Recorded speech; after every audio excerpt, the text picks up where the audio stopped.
Welcome to Evolutionary Men. I'm your host, Jason Lang. Let's get started.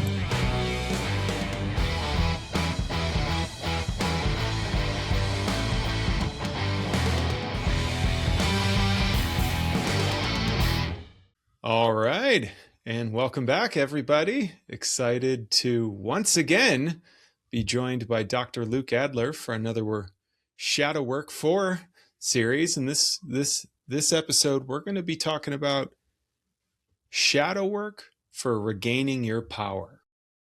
So this is a really common cut of the work Luke and I have been doing with guys over the last couple of years in our Heart of Shadow program and our individual coaching, that I think is going to be particularly useful and applicable for nice guys, and really for anyone, though, in a time in our culture where I think power itself can be a edgy and triggering word, but one that, we're working hard as men, as leaders, as husbands, fathers, to find a right relationship towards. And certainly, I know I could speak from my side.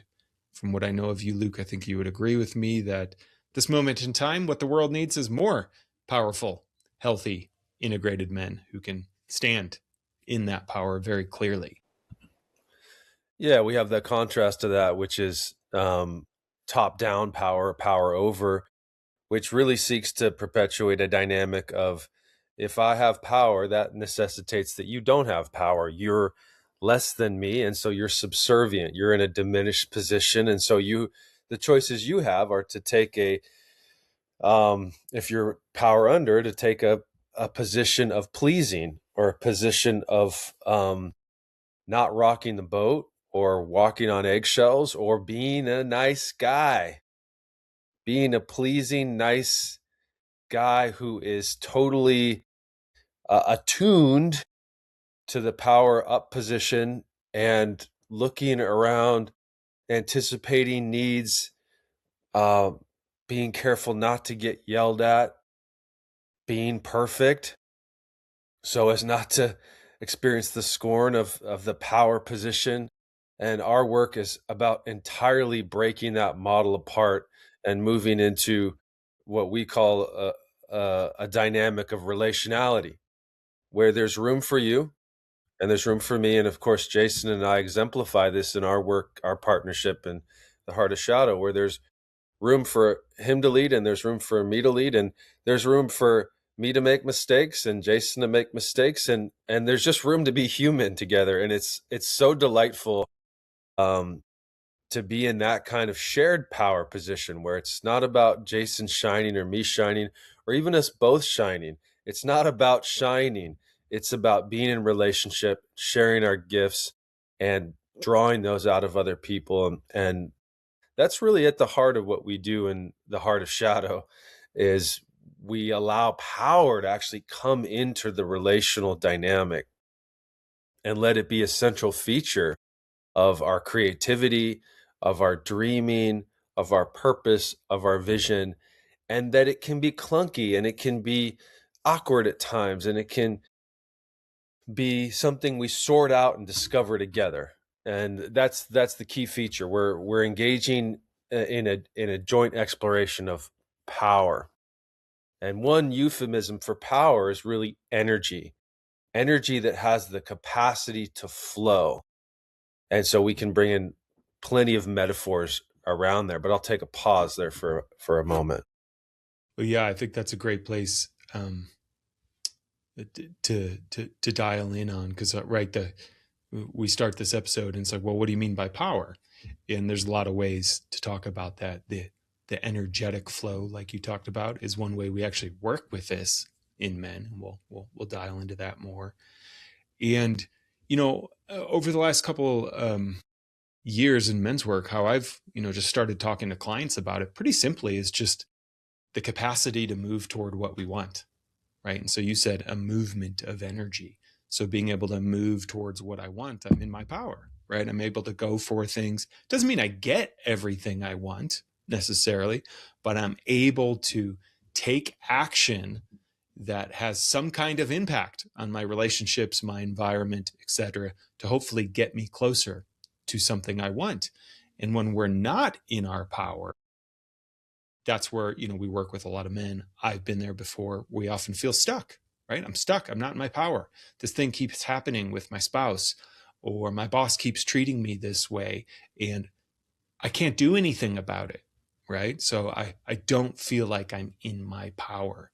In that, often, like you said, there's an actual energetic to that. And for nice guys in particular, I would say it often relates to the lower body, right? To our hara, our center, our dantian, our cock, our balls, all of that area kind of down here in our gut to our kind of perineum is what I would say, and most traditions say, is kind of the source of this type of power we're talking about. We sometimes talk about it in our program too, is just desire, right? Desire and power are often linked. Like, oh, I want to move towards that. If I'm not in my power, I'm like, fuck, I can't get a girlfriend. I have no desire, right? I feel totally stuck or numb. And as we disconnect from this for all kinds of reasons we'll talk about, stuckness, flatness, numbness are often really strong results of that. And, we tend to approach things from more the kind of shadow energetic side of things. But, you basically dive into any martial art, and this is what they talk about. This is where your power comes from. It comes from your center, right? You actually punch from here. You move through the room from here. You find your center here. It's all located in this part of the body in a pretty significant way. And I don't think that's a coincidence, right? In terms of what we're talking about of breath comes from here, power comes from here, sexuality comes from here. And I think we're living in a moment in time where we've seen so many examples of the power over dynamic you were talking about, particularly through the patriarchy, through men, through the masculine, which is, well, I'm going to go for what I want, and I don't give a shit how it impacts you or the environment or other people. And in fact, I don't want you to have power because that would threaten my capacity to move towards what I want and get what I want, right? So I actually want to keep you down there. And, nice guy stuff can certainly start just in family dynamics, but part of what we're talking about here is an actual cultural layer, right? So many of us have seen that and are still seeing the impact and the consequences of that. And there's been this kind of allergic response to that, I think, in a lot of men of, oh, well, then I don't want to be the power over guy. I don't want to be the macho jerk, the caveman, the sex abuser, any of that. And, one of my teachers basically puts it as, we develop these allergies to certain energies in our life, which is like, we want to get away from it. Ooh.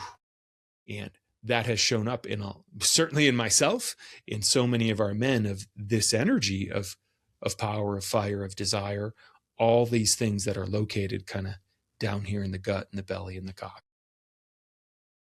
Yeah, I love that you brought in the anatomy of power. That's exactly how we relate to it and we experience it, not only in our work, but of course as human beings. The groundation of the kind of epicenter from which power arises is in that pelvic region. That's the seat of our biological imperative, fundamentally, just to keep life moving, get the next generation out there into existence.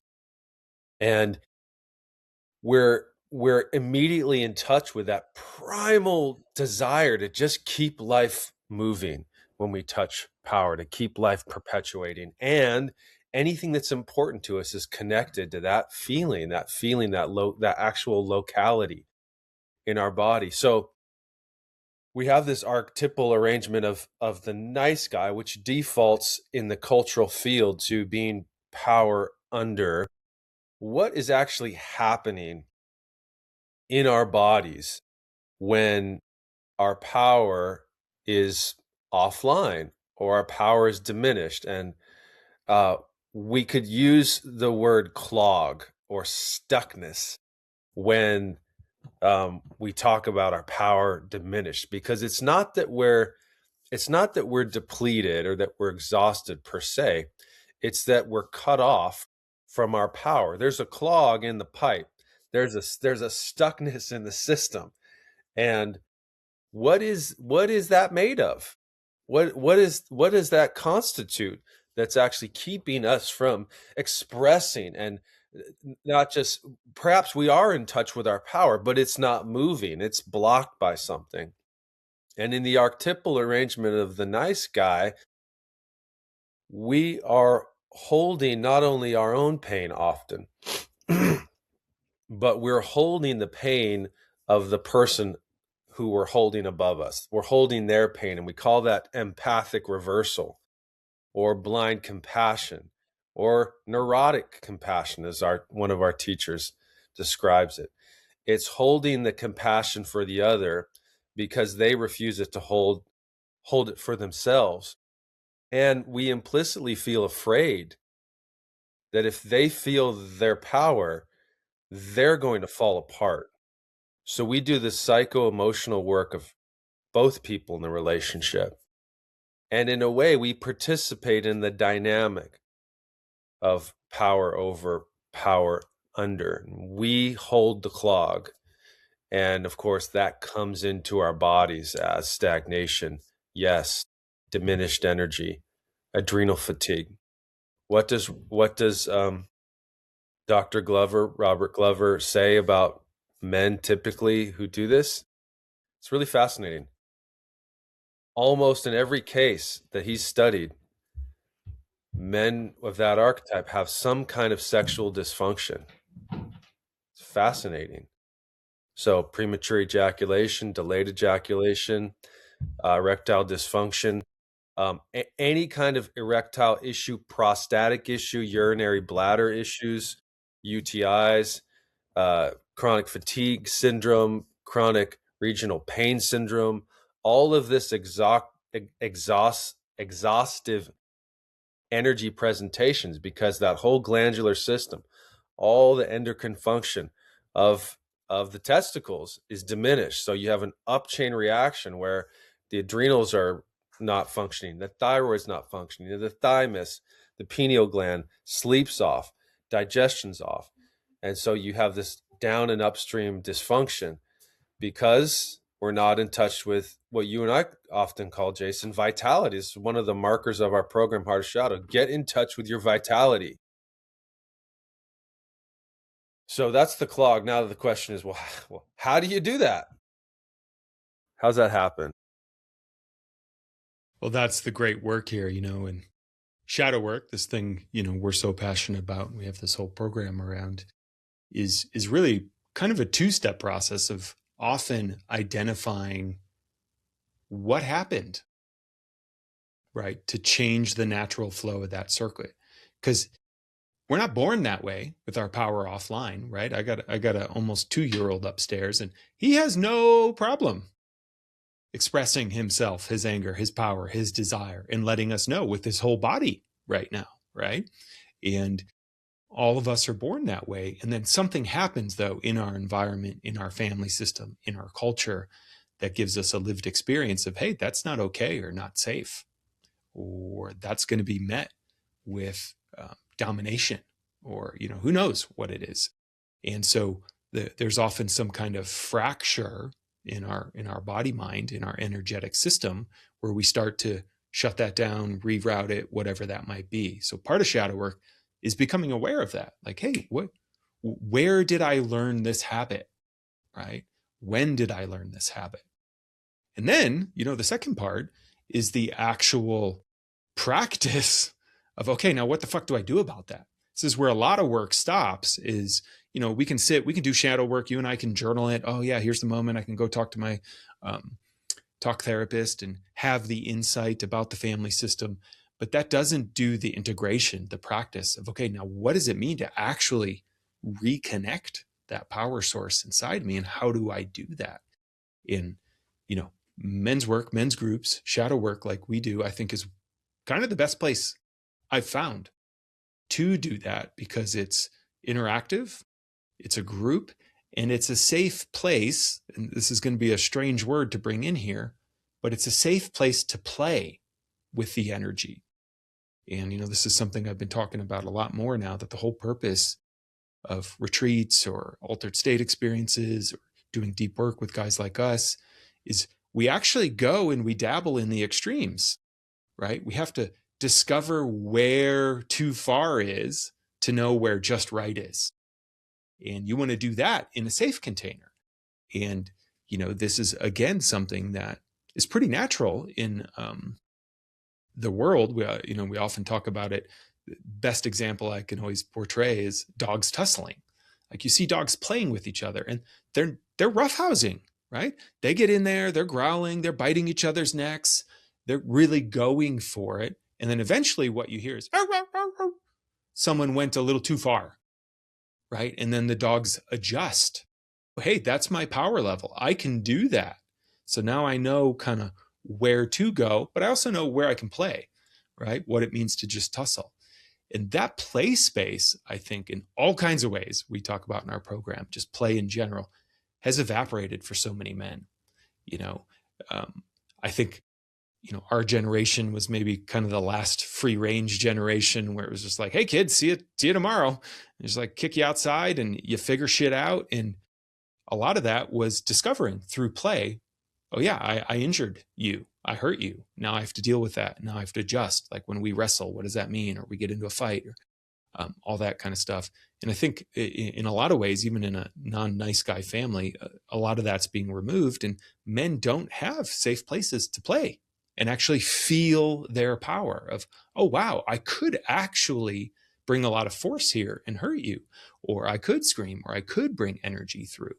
And it's through that play we actually get to learn, and we get to know the energy optimally. So if we're ever in, an actual situation, we can use appropriate power or force or whatever that might be. Just before I forget, I'll tag this on, Amir Kaligi, who I've had on my podcast before, is a beautiful men's work teacher I did some martial arts with in the desert many moons ago. And he had this great thing from his martial arts lineage that's just, basically real power is the ability to use force to create safety when needed. Like that we want men who are in their power in that sense, that I have the capacity to bring force to create safety for me, for people around me, etc. And it's not about dominating the person, but it's actually about creating safety. And I think that's part of the vacuum we're at in our world right now, where without strong masculine figures who can step into wise use of power and force, in a sense, to create safety, we're just seeing the devastation of who fills in those gaps. And that's like at a cultural level. And, we've worked with plenty of men who, one of the things they have to most deeply work in their relationship to their power is often their own father, right? And when he didn't stand in his power to protect them as a son, I saw my dad just as a doormat, or he never spoke up for me, or he never da da da da da da. And it has a deep wound of, hey, wow, I never felt safe because no one ever stepped in to protect me. Or, certainly the counter as well. My dad had no calibration with his screaming, his force, his aggression, and it was just an unconscious dump all the time that wreaked havoc on me, my nervous system, my siblings, my mother, whoever. And I sure as shit don't ever want to be that. So that's where that allergy kind of develops. But this is the appropriate, deep sacred work, I think, of what it means to cultivate, our power, which is often linked, as we'll talk more about, to our anger, to our rage, to that energetic of something coming up and out of us to change the moment. Well said, Jason. Very beautiful and poignant example there of your own father, which I can relate to. What's powerful about everything that we're saying and you're highlighting here is that, particularly in this program, the Heart of Shadow that we run, and in shadow work, the the remediating factor that actually makes the healing work and progress, particularly over time, is that the work is being done with men. And because the default culture of pain and abuse, I'd say, is typically top down, masculine over feminine. Healing in a group of men over time enables that mending, that safety to build and grow. And that's the thing that you and I are both passionate with regards to Heart of Shadow, is this long-term model of a men's group, a men's work shadow group, that has the capacity to hold depth, pain, wounding, our history, our visions, our aspirations, our sexuality, our narration, our entire lives. That's different from, say, a men's group that's just more of a check-in style, which of course we love. We have those groups too. That's more just kind of dipping your toes in the water and saying, okay, let's just like try to be around other men and talk about something other than sports, or politics for that matter. So Heart of Shadow is this environment where we create safety in a sequential manner for men to begin to identify with their bodies what's stuck, what's clogged up in their system, and begin to regain, like you said, Jason, maybe initially the explosive volcanic nature of the power that has been held down there for many decades. And yes, it can be quite big initially. Eventually that titrates down to having our power on tap, or as one of our teachers says, having your anger on tap. It's right there, like you're tapping a keg, so to speak. There it is. I just pull on it. It's right there. So that's why the work works over time, and we see men, of course, ourselves, but we see men in our program really heal and grow and develop as they template, mentor, parent, father, love, brother on each other over time in a space of authentic depth where their strength and power can be right on line with their deepest pain and wounding, that those can coexist. Now, just let that sit with you for a while if you're listening to that your vulnerability, your tears, your broken heart can coexist with your ferocity, your raw animalistic strength, and both be totally awake. That's something that is not visible at the surface level of culture. You can't point to culture and go, yeah, I know a lot of guys who do that. That's not the culture. The culture's power over, power under. What we're bringing forward in Heart of Shadow is mutual power, mutual pain. There's enough room for your history, your pain and wounding, and all of your power, vision, and aspiration. That's what we do. So what is it that's hard right there in the moment when we're with our spouse, our coworker, our boss, our employee, our children, to share power? What is it that makes us take the position of power under, or perhaps power over? We'll look at power under. Typically, it's that we don't want to hurt this person. We don't want them to feel the pain that we're currently feeling. Or perhaps we know that they're in pain and we don't want to add to it. Simultaneously, we know that if we continue this dynamic and don't share what we have to say, it's going to perpetuate the painful dynamic, or in most cases, we are going to take it on. We're going to take it on and take it into our body, and we're going to clog the pipe and feel even more stuck. So it's a dilemma. And I talk to men, of course, even in myself, because power is just an ever-present dynamic, relationally speaking. It's always being approached. How do you engage with someone and be sensitive enough to share what needs to be shared and let there be room for them and let there be room for yourself. And so part of shared power is letting there be some process around it. Because the default of the nervous system is to fight, flight, or freeze, please. It's to go into attack mode, move outside of your body, or to move deeply into your body to retreat. It's retreat, attack.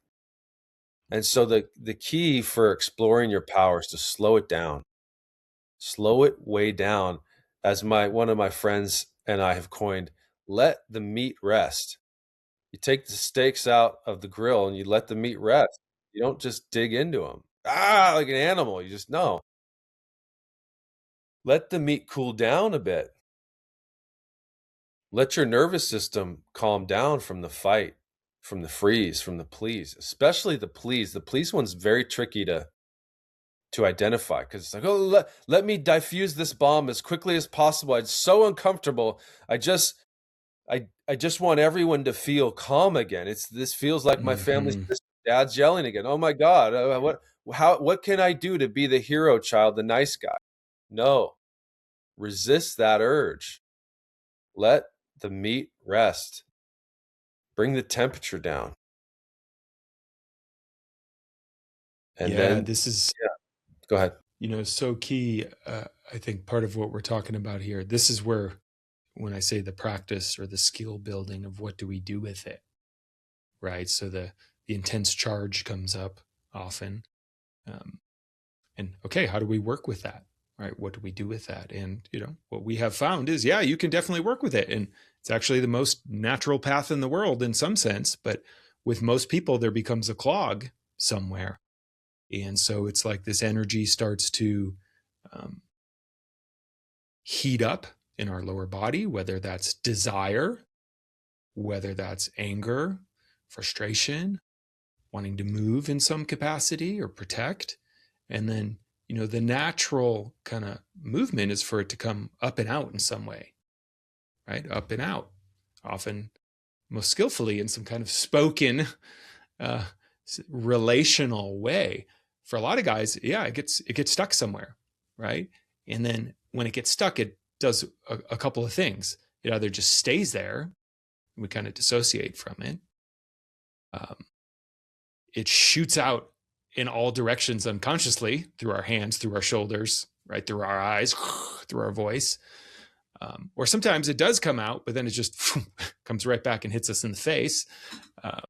It's got like a boomerang attached to it. But the optimal path is when we can kind of like bring it up and, let the steak rest. In my mind, in a lot of ways, is let it simmer in the heart.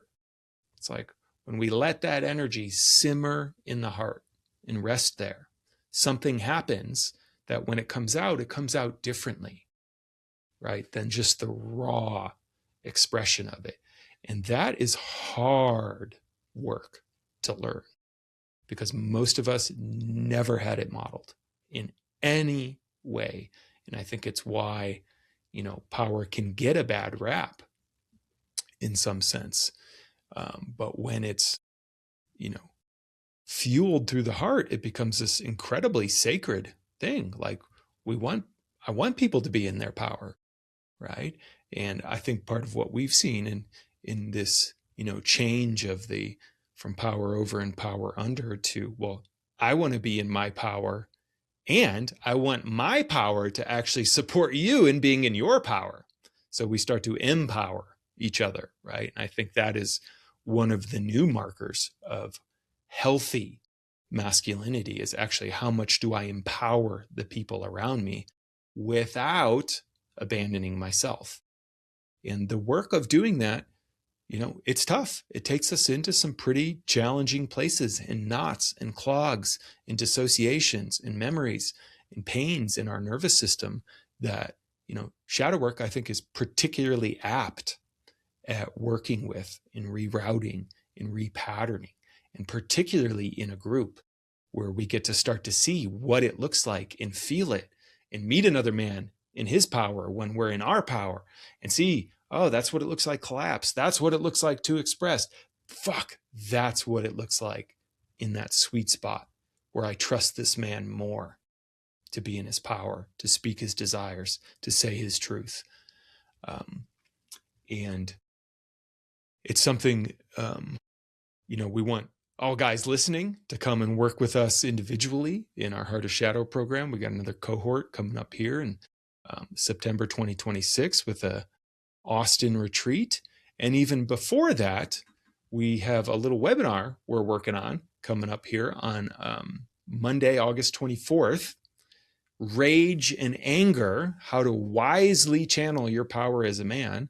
Luke and I will be leading you guys through kind of a group experiential process, and you'll get to work with each other to learn how to work specifically with rage and anger, which are two parts of this whole power energetic that we're talking about, and how really taking responsibility for how do we work with this consciously is the road to this healthy power that we've been talking about.